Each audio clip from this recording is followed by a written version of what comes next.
Also, you look like you're drowning. I can see from like here. Would you prefer it like this? Yes. Or were you trying to be drowning? No, I just don't like the angle of the screen because the camera's on the monitor. So I'm using a Mm. laptop. So when I put it at this angle, the way the resolution is and the lighting, it makes you look really weird. Well, that doesn't change anything. But I just realized I'm already recording, so when we upload the raw footage, I just went. TikTok will love it. You have that raccoon getting hit by a car look. It'll be awesome. All right. Well, is it going to be okay for the show? I'll survive. Okay. All right. Moment of silence.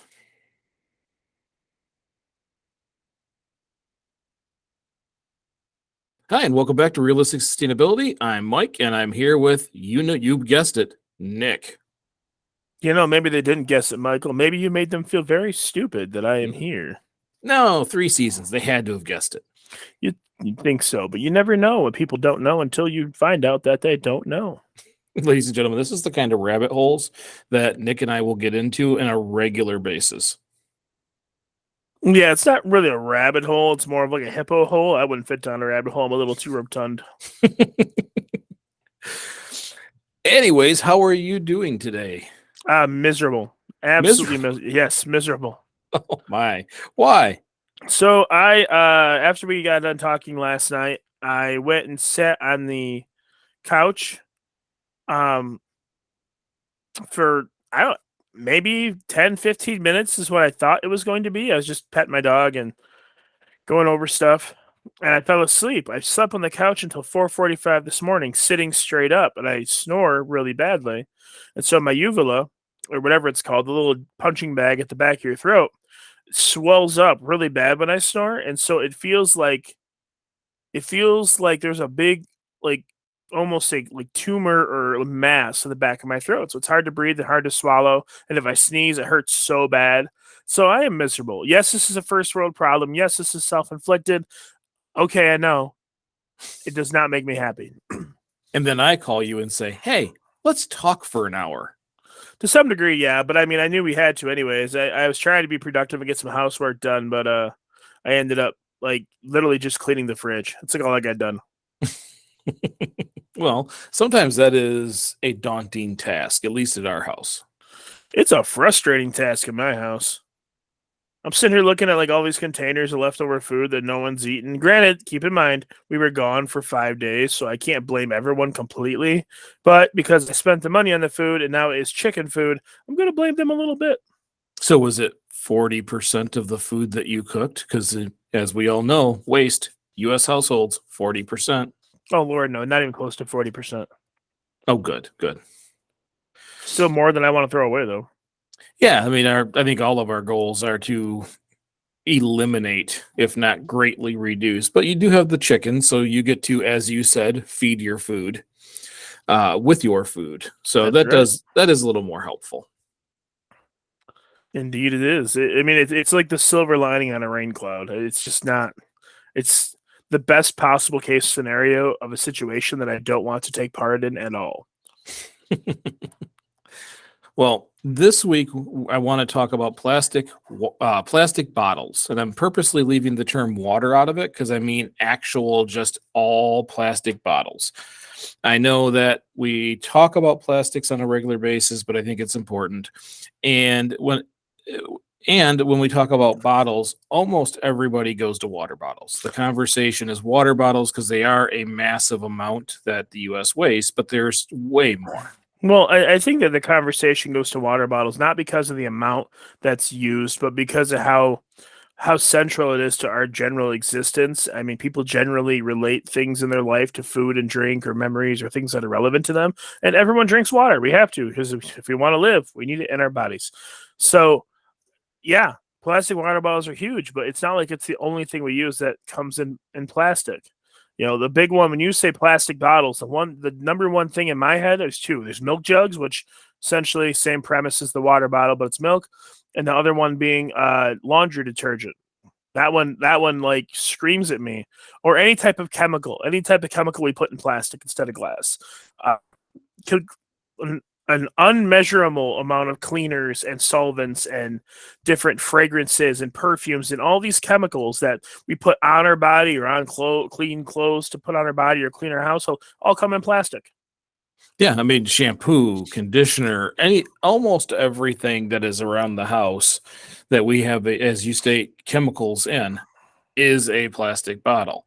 And so I wanted to have the conversation a little more about plastic bottles as a whole, because we do a lot of talking about water bottles. And see, for us, I reuse a lot of water bottles. I collect a lot of water bottles. I use them for STEM classes. The kids like to make planters or balloon powered cars. There's all kinds of things that we can use. We make uh, like those little tornadoes in a bottle kind of thing. There's lava lamps. So I save a lot of water bottles. We use a lot. And as we get into more public schools, we're going to use more and more and more. But at least they get a second use. It's because reuse is far better than recycle when it comes to plastic. Very little plastic is actually recycled, no matter how much you wash it out, separate it, put it in the separate bin. And as I've said for 3 years now, you're throwing it in the practice bin because quite often they just throw it in the landfill anyways. Well, but a lot of them can't really be recycled. I mean, so we talked about several times how plastic downgrades when through the recycling process, and that's what they have the rating system on the plastic for. So what's recyclable, what's not. How much it downgrades, blah blah blah. It's not like aluminum where it's almost completely recyclable. It's very finicky because plastic is a man-made product. It's not technically meant to be recycled and reused, unfortunately. But the only ones that I in my opinion, and this is the ignorant first thought process on it, that are recyclable in a safe manner are the ones that are from water and food. I would be hard pressed to believe that you could safely recycle CLR bottles, bleach bottles, ammonia bottles, any type of like mild acid, like whatever that kind of acid is you buy to clean your pool. Like there's all different kinds of stuff that are really nasty substances that we sell and store in plastic. You've seen it. I have one of those giant 250 gallon like industrial size chemical bins. Originally it was used for Roundup, like in bulk. I mean, that kind of stuff isn't exactly something they're gonna melt down and reuse. They're either going to junk it or someone like me is going to buy it and try to find a purpose for it, but it's not going to be utilized to its fullest extent because it's not really meant to. Right. And as we've discussed in the past, plastics downcycle. So you're not creating you're not melting down bottles to make bottles. You're usually shredding all of these, then melting it into it will extrude it out, make pellets out of it, where they cut that extruded plastic just to make pellets. And if it's a pure enough substance, you might get a 10% mix with new raw materials, 10, 15, 20% mix. So it's always better to find a reuse. It's always better to use something over and over and over again than it is to even recycle it, because it still takes embodied energy. Again, another one of those fun words I preach on the show, which is the amount of energy from conception to death of any product in its life cycle. It still takes a ton of embodied energy to recycle plastics. So Yeah. part of what I want to talk about today is different ways we can reuse some plastics. Now, when you Google how to reuse plastics, it's like craft hell. Okay. Everything on there is primarily crafting. How to recycle plastic. See Pinterest. Okay. That I guarantee you, if you type that into Google, one of the top 5 search options will be Pinterest.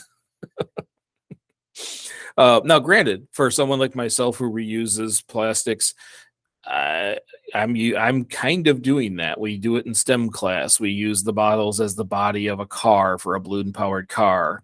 We use bottles to create self-draining small planters so kids can plant a green bean plant and watch it grow and see the root structure. We do a lot of those things. Like I said before, the lava lamps, little Alka-Seltzer in the top with some oil and water with a little food coloring, and you got yourself what looks to be a lava lamp. It's just so I'm really doing the same thing. As much as I make jokes about it, I'm kind of crafting with most of my plastics too. We save little water bottle caps as wheels or gears, so there's a lot of things that we can do.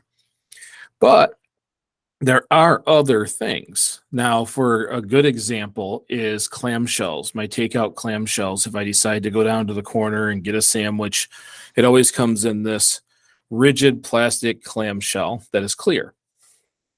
Well, the plants in front of that same restaurant were all started in those clamshells. They make excellent little greenhouses. Oh, And absolutely. you can start a bunch of plants, get them to a certain size to where they're touching, you open it, pull them all out, plant them. So that's what I'm really talking about. Those I can wash out. I have a stack of them. I use them every year. Well, I think that that's something that is sorry. That is something that just that last in the clamshell is a great use for those kinds of things. And there's nothing wrong with crafting in Pinterest. There really isn't. If you can, take something that you would have otherwise thrown away and find a way to reuse it, even if that means, cutting it up and changing its general shape, as long as it's not going in the ground, I think it's it's a net plus. I don't really have any issues with that, other than the fact that I am not creative in that sense. So I don't get any use out of that website. Right. Well, and I'm not exactly art. I'm not exactly artsy. I don't know. Okay. I like the first one. I'm not exactly art. Well, I'm not art. That is also true. But I'm not exactly someone who's very creative in those manners. But I did see people like Jamie. I know people like that exist because I'm married to one. One of those people who can I can just give her 4 different things and she'll just MacGyver it into something really cool. I did see people building bird feeders that did not look like detergent bottles. It didn't look like cleaner bottles. It looked like a bird feeder. They had cleaned it out. They had cut certain spots to make these places for it to land, and it looked really nice. I don't know. I could do that, but you can craft very useful things. There was people online showing how to use your water bottles or certain water bottles as egg yolk suckers. You can pull it out and now you have egg whites. I personally like the yolk. I have no purpose for that, but there's a lot of those little tools or little things online that allow you to be able to reuse something over and over and over again without sending it to landfill. Because before we go into more of that, the reason why you don't want it in a landfill, other than it's going to take 450 to 1,000 years to break down, is that plastics don't biodegrade like we do. They get smaller. They break into smaller and smaller and smaller pieces. They're not actually really biodegrading. They're just getting so small we don't see them. And then we have microplastics everywhere and we Yep, can't get them out of things. that's true though. I mean, it would take, and I can't even really finish that sentence. I would think it would take millions of years to break plastics back down into the raw products that they came from. I mean, I can't imagine, and that would take probably a lot of pressure and a lot of heat. We're talking like plastics predominantly are made from oil products, right? Yeah, And so yep. it's not like it's not like it would never ever ever go back to where it came from. It's just it would take so many generations of lifetimes that it's not something that's practical or something to consider. Well, and what we're finding is that we think it's primarily gone, but it breaks into such small pieces that even wildlife thinks it's food. And through bioaccumulation, they're now finding small trace elements of plastic in human beings that they Oh, for got sure. through that bioaccumulation through the fish they ate, something in that nature. I think on our last camping trip, there were seagulls everywhere. And my brain went straight to, I wonder if one of them died and you cut them open, how much plastic was inside. Morbid, but um I mean that's a good question. Judging by the the abundance of them and how they tend to eat, probably the odds are probably pretty good that that would happen. Whether or not it guaranteed, I'm not going to go kill a seagull and find out. But I don't doubt it. I mean, on top of the fact that they're like nature's scavengers, they eat anything. They probably accidentally consume plastics and papers and stuff, just try to eat their food. So you combine that with, the notion of the microplastics, and who's to say there's not microplastics in the food we consume? There probably is. And I don't know. I think it's probably a pretty good chance. Same thing with raccoons. I bet you if we cut open a raccoon, it's probably the same thing. Well, and I don't get that idea just because I want to cut open a bird. I get that idea. There's a fantastic, very moving, what I believe to be more of a piece of art than just photography, of a photographer who had found seagulls who had passed away on this beach. And as the seagull biodegraded, it left in the stomach pouch or in that area there just a overabundance of plastics. So you have this photo of a decomposing bird with a pocket of plastics where its stomach should be. And then they started to walk up and down the beach and finding birds that had died because they could no longer get nutrients. Their stomach is full of plastic. And even if they found food, they couldn't necessarily eat it and get the nutrients. So they would find these dead birds up and down the coast, cut them open, and pull out everything and see what's in their stomachs. And that's where I get that from, because it was a very strong image that I saw. It was a long-lasting one. So now every time I see a seagull, knowing that they have their difficulties defining what is food and what is not, I always wonder how much is in there. Well, I mean, I agree with that, but when I look at, I've never seen that image. And before you Google it, don't send it to me. I don't want to see a decomposing bird. I'll take your word for it. You got to figure that animals like that, they're instantaneously keyed into two things. One, bright colors equal food in that world. If something is bright colored, it means it's edible. Nature does that. We learn that from nature. All the bright colored things you eat in nature, and when I say nature, I mean plants. Plants, fruits, and vegetables. They're all bright colored. They're meant to be eaten. That's the point. Animals eat them. They digest them. The seeds are left. They keep it going. You're drinking a Clearly Canadian. That a boy. Yeah, right. Sponsored by. But so I'm not surprised, because especially like on the coast or on boardwalks or any place that's really high traffic with public, that like the moment some little girl drops beads or something, the seagulls are going to see those bright colors. They're just going to eat it. They can't exactly chew things. They're a bird. Mm-hmm. So they're just going to pick it up, open their mouth, drop it in, and keep going. So that's a shame. And fortunately, in our world, our general way of consumerism is actually quite deadly to other animals like that. And there's a lot of things, the rings that go on the soda bottles or water bottles. These are all things that are easily grabbed when dropped, and often dropped. Like you're talking about beads. Kids are running around, someone breaks a bracelet, beads go everywhere. Yep. There's so many different things that can confuse the wildlife. That's why reusing as much as we can, as often as we can, it always helps. And that's why having this conversation, and don't get me wrong, we're not putting a dent in the total amount of plastic bottles. The amount of plastic bottles being produced on a day is pretty daunting. But we can do our part to the best of our ability, and that's all we can do.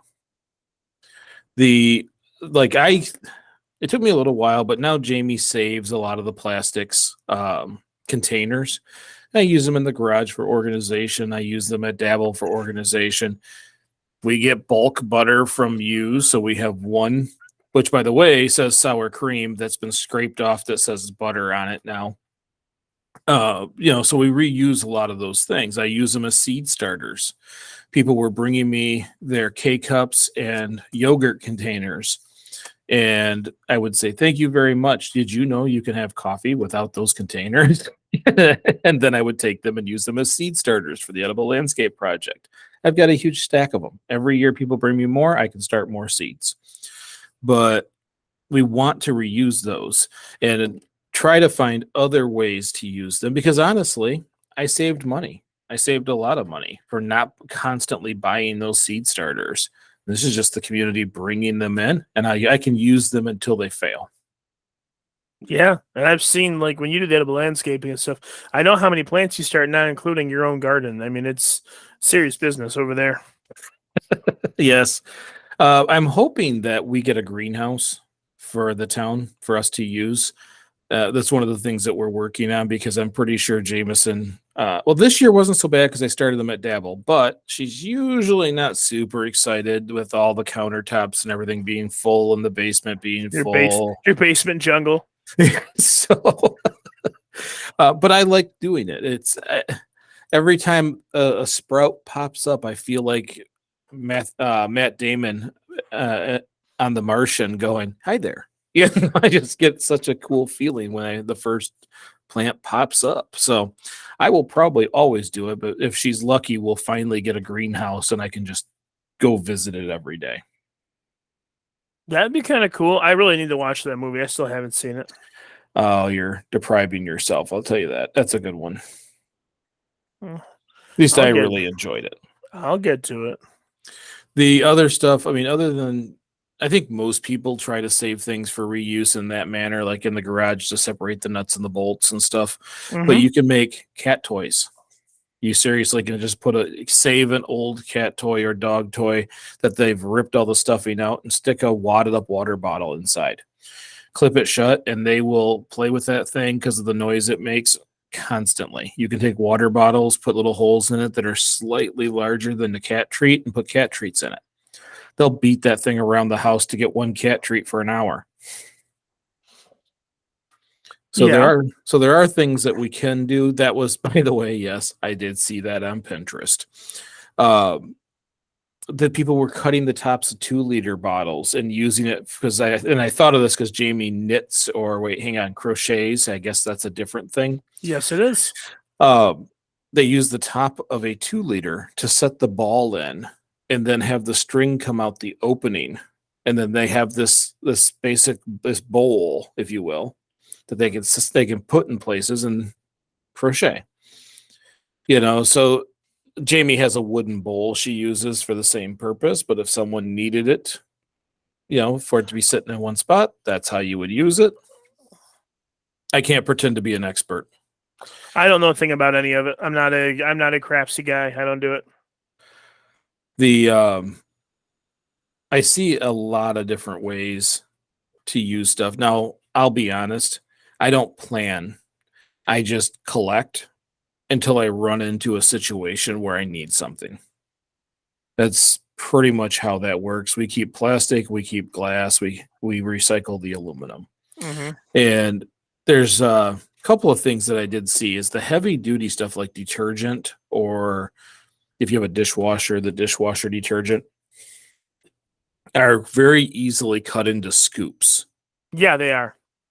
That's a kind of a cool one for, scooping out the dog food, scooping out the cat food, whatever you have, as long as it's cleaned up, completely. They even have a way to cut them so you create this scoop that if you open the spout, things can pour out the handle. There's a bunch of these different concepts. Those I thought were pretty cool, and I'll probably do. So I'm not much for that kind of stuff, but I do agree because we use I think originally it was a gallon jug for ranch dressing. I don't remember the brand, but it has a handle on it. We had cut that for chicken feed. So most of our chicken's food we keep in these really big bins, Mhm. and then it's cumbersome to try to travel, from the bin to the feeder, because the feeder is just it's a about a 4 foot tall piece of 3 inch PVC pipe, and it's got an L at the bottom that it just gravity feeds. Mhm. One of the coolest Pinterest things we had ever seen. Real simple and real cheap to build, but filling it kind of sucks. So when we got this ranch jug, I was like, "Well, here we go. It's the perfect scoop. It holds a gallon. I mean, it's hard to measure a dry food in gallons, but I mean, it's a gallon jug. It holds that much worth of food. Mhm. So it works out really well. I really like that. I had one more I was going to talk to you about, but my brain just flatlined. I don't know what I was going to say. It's gone now. Just floated out of Well, my head. well, I always use if we have to buy like lunch meat, for example, and we choose to get it prepackaged, or someone brings prepackaged. That to me, that's a Tupperware container when it's done anyways. So Food stuff is almost always food stuff again, but it's those chemical ones that I'm always trying, because you're not going to take a bleach container, clean it out, and fill it full of barbecue sauce. Like, it's just not one of those things. At least not more than once. So I'm always trying to find different ways. Now, I use larger bottles to brick in. So if you got a bleach bottle, you can brick in a bleach bottle by taking all your smaller plastics and constantly putting it in there until it's all contained in one space. And then you cap it off, and then you either dispose of it then or use it for something. I usually use that stuff as a filler for space sometimes. So let's say I'm putting in a big planter. I'll brick a bunch of plastic, because you can put more than a month's worth of plastic into a bleach container, and then use it as a space filler. So I didn't know the term was bricking until a few months ago, at least. Maybe even longer. You had sent me like the link to this video I watched, and they were bricking plastic and then using it as a building material, which I thought was really cool. I've always just done that. It always made sense to me just to kind of combine it as much as you can before you throw it away. And I do it in kitchens too, which people might. I mean, if you watch me work in a kitchen, like if I get into a kitchen first thing in the morning and I don't want to track down trash bags, the very first box, the very first bottle I open ends up being where all the trash goes. Flat out. It's just it's you can call it laziness, you can call it convenience. It is what it is, but the fact of the matter is, it makes my morning go by simpler. All my garbage is in one place. I don't have to track it down, and when I throw it away, it's not going to be everywhere. So it works out for me, because that's the one thing I hate the most is when you do dispose of things, and then your mechanical trash truck comes by, and that big arm grabs a hold of your trash can like it's a can of beer and picks it up and throws it back. And then if your garbage is all isn't contained, it just goes everywhere. It doesn't even make it to the truck. It's Right. Not happiness. Well, and think about that. That's how it ends up in rivers, lakes, streams, all these different places when it's loose like that. So if I can't say that if you brick it, it can't get out, because when they compact and there's things being done at the waste facility, but the chances of that plastic that is inside those larger plastic containers, the chances of it getting into nature have greatly reduced. The probability is much less. So like those detergent bottles, those bleach bottles, whatever you're using that has that bottle, clean it and keep it, under the counter. And every time someone opens something that has a plastic wrapping, jam it in there. You'll get months of plastics jammed into that one container.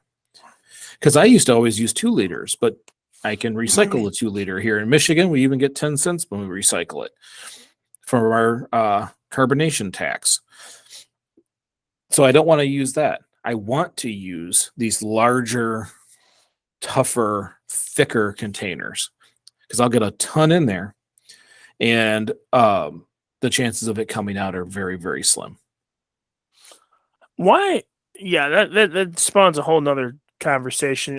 Why do we get money for 2 liters? It has nothing to do with recycling. Here in Michigan and in other states, there's a cost that you pay when you buy soda or anything carbonated in a plastic bottle or glass or aluminum. And they call it a recycling fee. So when you take it back, you get that money back. So in Michigan, it's 10 cents. Glass bottles, plastic bottles, aluminum, doesn't matter. When we take it back, we get 10 cents. But if you have a flat version of that drink, a good example is my Clearly Canadian sparkling water. And I promise, guys, this is not a sponsorship. It just happens to be what I have in my hand. This is a carbonated water beverage. That carbonation is why this bottle cost me an additional 10 cents when I bought it, and I'll get it back when I take it back.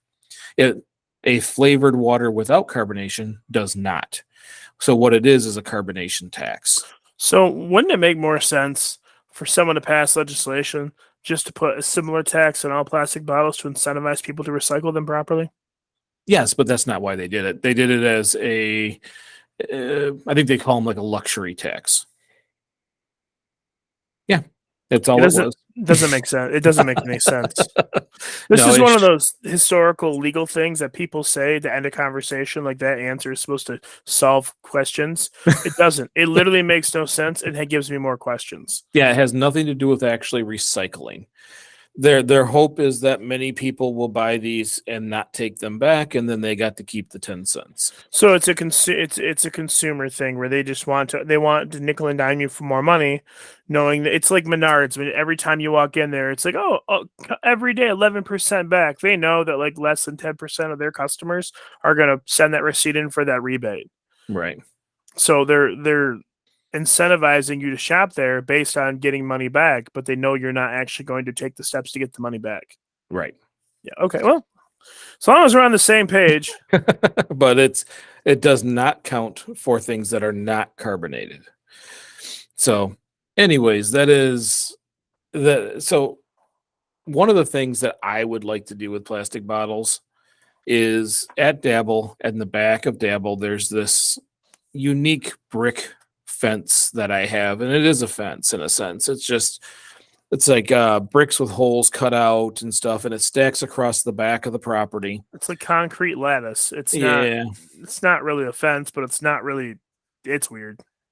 but what I would like to do is build live walls there and be able to put in soil down below, but in because I know these vines are only going to grow so high and so lush that I could take very large plastic bottles, cut them in half or cut them so that there's an opening for plants, put good soil in there, and allow more plants, like kind of in a sense hook those to that concrete lattice and create a green wall out of that.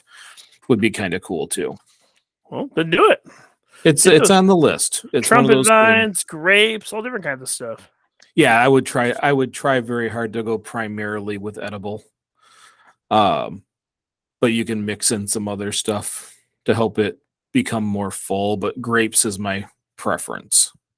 Grapes should be pretty full if you get a good root system going and stuff. When that thing goes, it'll go. Yeah, and I think it takes a little while, but even if I build at the bottom a good spot to put a bunch of soil, it'd be kind of cool. Just a big wall of green back there. And in the right time of the year, green with bunches of purple and red. Yes, if the birds don't get them all. You'd be surprised. Birds do eat fruit, but I think it's more of an excuse than anything, because I have currently around my house, which they just grew on their own. I don't know where they came from. For the first time in 8-9 years being in this house, the entire perimeter of my house is covered in black raspberries, wild black raspberries. And yeah, all of it. So like, and the birds don't really mess with them. Nice. They're tasty. So I know other people have all these other ways they use their plastics. If you have ways that I've just ignored or skipped today, tell us. When this is posted, put it down in the comments, send it to us as a comment, send it to us as a private message. I will likely learn from the things you're doing with it. I know there's millions and millions of ways to be able to store and use all these different things. Matter of fact, I've started keeping the oil containers from cooking to wash them out and fill it full of things like popcorn, the kernels themselves, so that I have one large container because Jamie eats a lot of popcorn. She enjoys it, and she makes it, not in the microwave like I used to. She actually makes popcorn, so we can buy bulk, put them in those containers, and they stay dry, and everything is good. Dried pasta is another one you can put in those. See, there you go. And the more people who talk about it, if we can start a conversation, we will all learn about it and be able to trade these secrets back and forth and be able to use more plastic bottles and keep them out of landfills. Oh, you called them secrets. I just like using I like having macaroni bottles. Macaroni bottles? Why? Yeah, just bottles full of macaroni, because boxes suck. And the more important part is that if you have a plastic bottle that has hopefully a lid that actually screws off or seals tightly, you don't have to worry about moths and that kind of stuff. They tend to like to eat through cardboard boxes and paper, bags, like if you have flour and stuff. Because for me, like, a lot of times I always end up with more flour than I'll ever use. like I do go in binges where I bake a lot and I'll make a bunch of pasta dough and stuff, but like it's like once in a while. It's not like I use it all the time. So I'll be in my house and I'll have like a 5 pound bag of flour that just sits there, or I'll have like a ton of macaroni or whatever noodle it is, rigatoni or any of them that just sit there in these cardboard boxes. Like if you have like containers that are sealable that you can put them in instead of that, it's a lot better for your food. It helps for longevity. Okay. See, that's the conversation I want to have. That's why I'm hoping people will put stuff in the comments and we'll be able to have this conversation because we're all going to learn something. And that's important. So before I close this out, I have a bunch of stats because I'm me. Spreadsheet Michael's about to come out. And it's just a reminder of why we want to reuse. I mean, recycling is an option, but it's kind of the last option. If you can't refuse it, you want to reuse it.